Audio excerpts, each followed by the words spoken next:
Dear friends, since God so loved us, we ought to love one another. That's sort of the bottom line.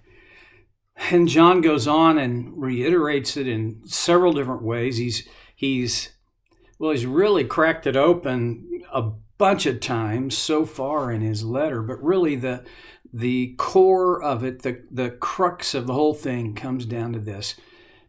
God loved us so much, and because of that, we ought to love one another. I spent a lot of words last time talking about God so loved us, and we ought to love one another. And I want to just go back real briefly to this one another thing.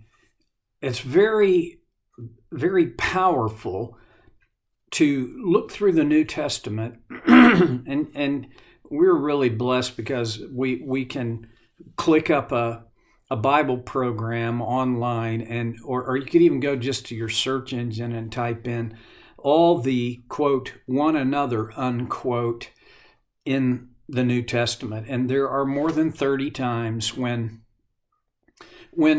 Paul or John or Peter or even Jesus leaves instructions regarding how we're to treat one another, think of one another, what we ought to be doing for one another. And all of the one another's if it's like breadcrumbs on a trail, they lead back to this one thing. Since God so loved us, we ought to love one another.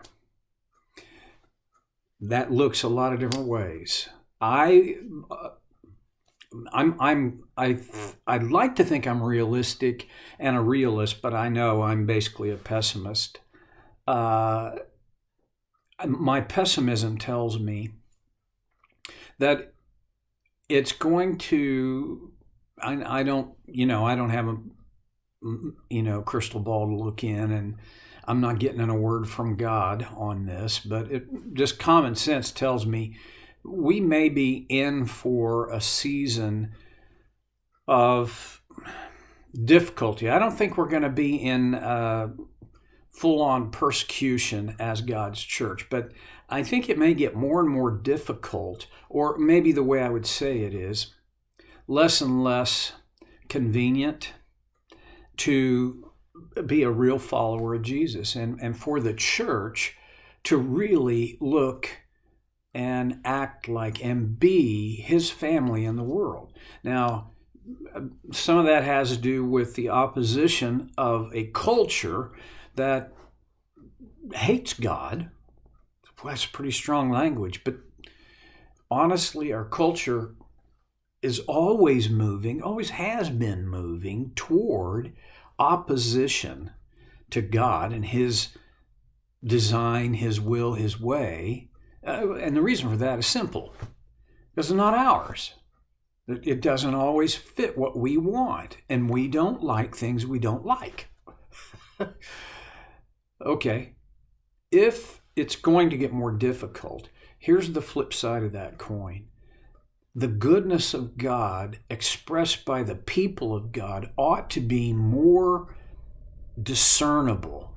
It ought to stand out more against the backdrop of a culture that is rooted in self-interest. Paul talks about this in Philippians. He says that, my paraphrase is, we are, by being true followers of Christ, really having the mind of Christ, his humility and his bias to serve and love, we will stand out like stars shining in the darkness. I think that's going to happen. But I wonder if let me just put it this way. If the church doesn't stand out like stars in the universe, I'm pretty much thinking it's not the church. It's some lesser idea of the church. It's certainly some lesser manifestation of God's family than what his design is. His design is that we would love one another. I wonder if the world observed a church, a family, and now I'm not talking about the congregation that you're a part of or the location you go to or tune in on the internet for church service. I'm talking about the church, God's family. If they saw us really loving each other, it baffles me. I mean, I'm pretty sure, I'm stumbling for words and I apologize, but I am confident that if and when the world sees that, being a part of that somehow will be attractive. It's not like, see, God doesn't say, love each other because I want the world to see how cool that is and want to be a part of it. That's not what God wants us to love each other, love one another as he has loved us, because he wants us to share in his nature. He wants us to reflect him. Now, one of the side benefits or secondary outcomes of that is that when this authentically happens and consistently, the world will notice. And, you know, even in the first century, maybe even especially in the first century, one of the things that was said of Christians, of the church, was, see how these people love each other. They're open-hearted. They're open-handed. They default to thinking the best of one another. Is everything okay? Is anything, acceptable? And we just love everything each other does? No. Read the book of Acts. I mean, and then if that's not enough for you, read 1st and 2nd Corinthians. There were things that people did in God's family that weren't consistent with God's nature or design, and the church called them out. So it's not about low standards or no standards or everything is just fine. We accept and love everybody on the level of do what makes you happy. That's not this. That is not what this is calling for. Well, that's probably pretty self-evident. And then he goes on, and that was verse 11, 1 John 4:11. Now in 1 John 4:12, no one has ever seen God. But if we love one another, God lives in us, and his love is made complete in us. That's what I've been talking about. Nobody's ever laid eyes on God. The closest any human has come, as I read Scripture, is Moses. Moses was on Mount Sinai, and he encountered God. But God said, when I pass by, you go into the cleft here, into that little crevice in the rock. I will put my hand over you as I pass by. And then, for reasons I don't really know, but it's there, God says, no one will see my face and live. Okay, I don't want to take the chance. And Moses didn't either. He cuddled into the crevice of the rock, and God covered him with his hand as he passed by, so that Moses only saw his back, the glory of God, but only his back. That's the closest any human being has ever come to seeing God.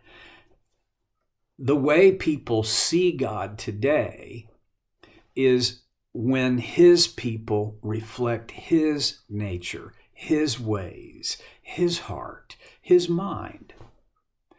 To whatever degree I am able to do that in partnership with God, and really what it comes down to is, though it's not in this passage, but I think this is what it comes down to whatever degree I am willing for God to live in me and reflect himself through me, that's the degree that the world will see God. No one has ever seen God, John says, but if we love one another, God lives in us, and his love is made complete in us. At least part of what John is saying is we become the frame for the picture of who God is and how he is to people who this may be the only way they will ever see it. I remember this idea of being a picture frame, and I want to ask you to think about the function of a picture frame. I hope I never forget. My wife Debbie and I went to the Gilcrease Museum in Tulsa, Oklahoma. It's probably the most outstanding museum of Western art in maybe the world. There is, in one of the gallery rooms, there's a huge painting by Thomas Moran of Shoshone Falls. It literally takes up an entire wall. I remember coming into that room, and as I got closer to the doorway, and my field of vision expanded, I saw the picture in its entirety. It took my breath away. It was so beautiful, incredible. My memory of the picture may be more dramatic than the picture actually is, but honestly, I don't really care. I don't remember what the frame looked like, though. I don't remember what color it was. I don't remember how thick it was, or I don't remember anything about the frame. I only remember the picture. See, if the frame is more eye-catching, more attention-getting, more interesting than the picture, we got things upside down and backwards. I'm only the frame. I am not. Listen. I'm not that interesting. And if I try to project myself as that interesting and that worthy of your gaze, what does that tell you about me? What it tells me about me is I'm a kook. I'm just silly, which is euphemism for stupid. I'm not supposed to be the point. I'm only the frame. What's the point? The point is that because of God's work in my life, because of his grace, I'm yielding more and more of myself to him so that others, when they encounter me, will encounter more of God. And John writes that no one has seen God, but when we reflect God, when we love each other, and that's the primary way we reflect it. But if we love one another, God lives in us, and his love is made complete in us. See, if God doesn't live in me, I could probably tell other people about it, but I can't demonstrate it. If God lives in me, it will show. And again, it comes, and I don't have this big solid concrete set in stone way of determining this, but to whatever degree I permit God to live in me, that's as much of him as I'll be able to show. Duh. Okay. God lives in us, and his love is made complete in us. This word complete I think it's an interesting word because my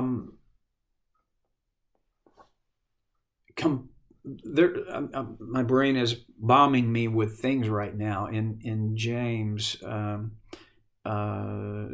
he writes that if anyone lacks wisdom, he should ask of God, who gives to all generously without finding fault, and it will be given to him. And he talks about how trouble comes into our life to make us mature and complete, not lacking anything.